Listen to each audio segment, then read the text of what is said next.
You don't have to know a lot of things in order to make a huge difference for the Lord in the world. But you do need to know a few things that are great and be willing to live for them and die for them. People that make a difference in the world are not people who have mastered a lot of things. They are people who have been mastered by a very few things that are very, very great. If you want your life to count, you don't have to have a high IQ and you don't have to have a high EQ. You don't have to be smart. You don't have to have good looks. You don't have to be from a good family or from a good school. You just have to know a few basic, simple, glorious, majestic, obvious, unchanging, eternal things and be gripped by them and be willing to lay down your life for them, which is why anybody in this crowd can make a worldwide difference, because it isn't you. It's what you're gripped with. But one of the really sad things about this moment right now is that there are hundreds of you in this crowd who do not want your life to make a difference. All you want is to be liked. Maybe finish school, get a good job, find a husband or a wife, a nice house, a nice car, long weekends, good vacations, grow old healthy, have a fun retirement, die easy, no hell. And that's all you want. You don't give a rip whether your life counts on this earth for eternity. And that's a tragedy in the making. That is a tragedy in the making. About 3 weeks ago, we got news at our church that Ruby Eliason and Laura Edwards were killed in Cameroon.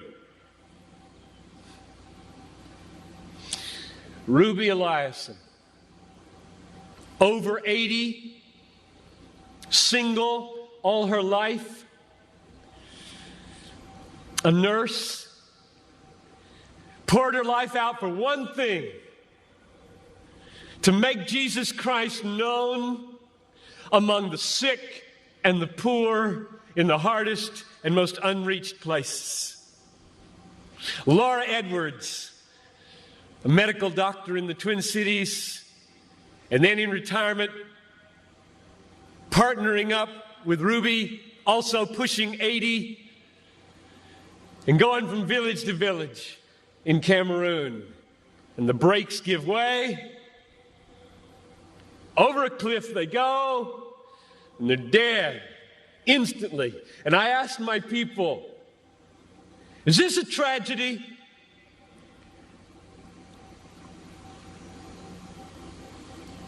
Two women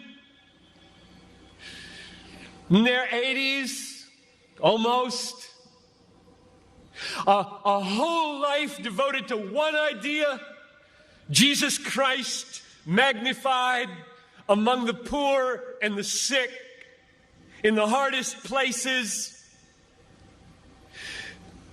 And 20 years after most of their American counterparts had begun to throw their lives away on trivialities in Florida and New Mexico, fly into eternity with a death in a moment. Is this a tragedy, I asked? It is not a tragedy. I'll read you what a tragedy is. I've got a little article here from Reader's Digest. You don't read Reader's Digest, I know that. But there is a generation who does. This is a tragedy. Title of the article, Start Now, Retire Early. February 1998. Bob and Penny took early retirement from their jobs in the Northeast 5 years ago when he was 59 and she was 51. Now they live in Punta Gorda, Florida, where they cruise on their 30-foot trawler, play softball, and collect shells. That's a tragedy. That's a tragedy. And there are people in this country that are spending billions of dollars to get you to buy it. And I get 40 minutes to plead with you, don't buy it. With all my heart, I plead with you, don't buy that dream. The American dream. A nice house, a nice car, a nice job, a nice family, a nice retirement, collecting shells. As the last chapter, before you stand before the Creator of the universe to give an account with what you did. Here it is, Lord, my shell collection. Look, Lord, my shell collection. And I've got a good swing. And look at my boat. God, look at my boat, God. Well, not for Ruby and not for Laura. Don't waste your life. Don't waste it. While I was staying at Nailsworth, it pleased the Lord to teach me a truth, irrespective of human instrumentality, as far as I know, the benefit of which I have not lost, though now more than 40 years have since passed away. The point is this: I saw more clearly than ever that the first great and primary business to which I ought to attend every day was to have my soul happy in the Lord. The first thing to be concerned about was not how much I might serve the Lord, how I might glorify the Lord, but how I might get my soul into a happy state, and how my inner man might be nourished. For I might seek to set the truth before the unconverted, I might seek to benefit believers, I might seek to relieve the distressed, I might in other ways seek to behave myself as it becomes a child of God in this world, and yet, not being happy in the Lord, and not being nourished and strengthened in my inner man day by day, all this might not be attended to in a right spirit. Before this time, my practice had been, at least for 10 years previously, as an habitual thing to give myself to prayer after having dressed in the morning.